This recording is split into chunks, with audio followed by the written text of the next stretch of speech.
Shares in Twitter are rallying sharply after reporting fourth quarter results, which were better than expected. It earned 38 cents a share on $1.29 billion in revenue. Twitter says it's expecting revenue to grow faster this year than expenses as investors shrugged off a slight miss on its monetizable daily active users measures.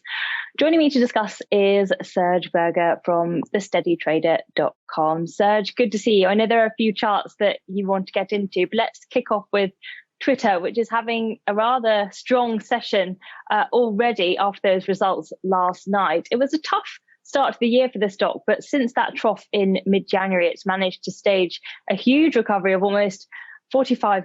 And now we're on the 8th consecutive day of gains. Where do we go from here? Hey, Victoria, I think ultimately it goes higher. The numbers just now that came out last night, just looking at this again, I think advertising revenue was up 31% year over year, well above the street estimates. And I think at the end of the day, a lot of the sort of the naysayers, and I can understand where they come from. They really are concerned about the legislative hammer to come down this year, along with other companies and Facebook, and I think there is that risk still to some extent, but growth is real. And if you just look at a simple chart of the stock, just kind of put the optics around it, you can see that it really hasn't done anything on the upside since 2014. That's a long time. And I think anyone can kind of get their heads around the optics here, which is quite bullish. But I think the growth story, they're working on some alternative advertisement strategies and other ways to monetize.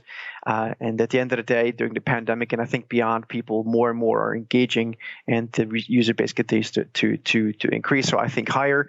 I would caution in the very short term. I do think it's getting quite a bit overbought in the very short term. Yeah, I mean, what do you make of the shape of the chart? Not just in Twitter, but we're seeing a similar sort of parabolic rise for a whole host of stocks since those lows in the middle of January. How do we interpret what's been going on? And do you think that this pace of gains can continue? I do think we are going to see a pause. If you look at there's many different ways of looking at this, but one way of looking at it is the extreme positioning on the options side, really just crazy bullish positioning, which usually tends to mean revert in the short term, meaning we'll see some sort of corrective. Seasonality-wise, February is one of the worst months for equities throughout the year, so I think there too we could see a much more difficult a couple of weeks ahead or so.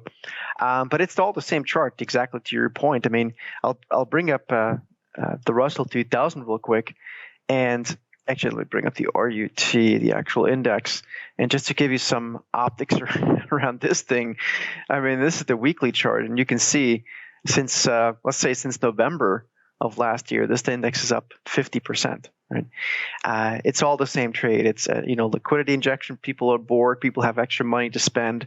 It's momentum chasing. It's chart chasing. It's algorithms. It's kind of everything all at once. And I think we are due for a pause, and it could be quite sharp but quick. Sharp but quick, yeah. Like you said, I mean, the Russell 2000s rallied by something like 50% since those lows at the start of November. If you're thinking about those smaller caps versus some of the major averages stateside, what are you leaning towards? Where are the opportunities? I think the opportunities that we're looking for the next couple of quarters really continues to be in the reopening trade. There's just so many things there, from airlines to companies that are hosting, they're like concert and event companies, like big ones. Just the broader reopening trade, even financial stocks. The only thing we would probably be somewhat underweight would be the mega cap, the tech stocks of the Apple and Microsoft world, not because they're bad companies, but because we think from relative terms they're going to underperform. Beyond that, I think the second half of this year could be more difficult, but we're not quite there to make that call yet. But I continue to think that the reopening trade is going to be what's dominating beyond the very short term. Again, beyond the very short term, where we do think we could see some volatility and a corrective move of 5 to maybe 10%, depending on the index. Okay, let's switch to commodities. We're seeing a little bit of a rise in silver today, but of course it comes off the back of a very volatile period for the precious metal. What kind of levels should we be eyeing on the chart? Yeah, I mean, silver. I think one has to take into consideration what sort of the fundamental underpinnings here are.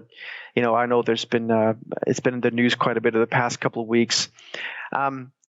We continue to think that this is something that through time over the next 12 to 36 months, not immediate term, this should continue to play out very well as it relates to supply and demand. Again, it's also a broader reopening trade, if you will, and then of course the other part of it is the preciousness of it all, meaning we continue to see monetary debasing, and we think there continues to be upward pressure both on gold and on silver because of that over the next 12 to 36 months.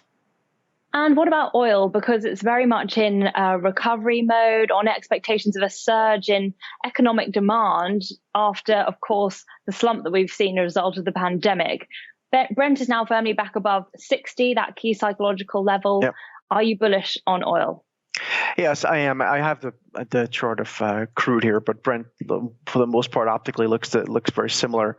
I do think here too, it's really the same story. It continues to be the reopening trade. I think ultimately these things are going to overshoot. To be honest with you, I think people maybe get overly optimistic about the reopening trade, but in immediate term, again over the next 1, 2, 3, maybe 4 weeks or so, we do think there's going to be consolidation.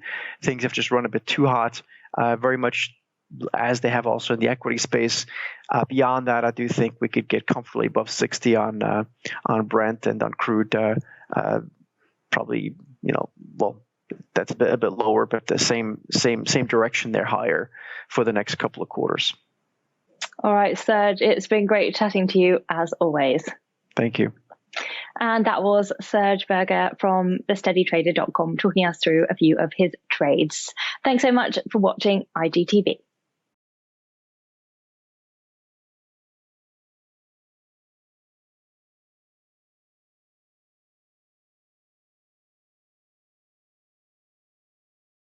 For more videos like these, subscribe to our YouTube channel, IG UK, and make sure to follow us on Twitter. We're at IGTV.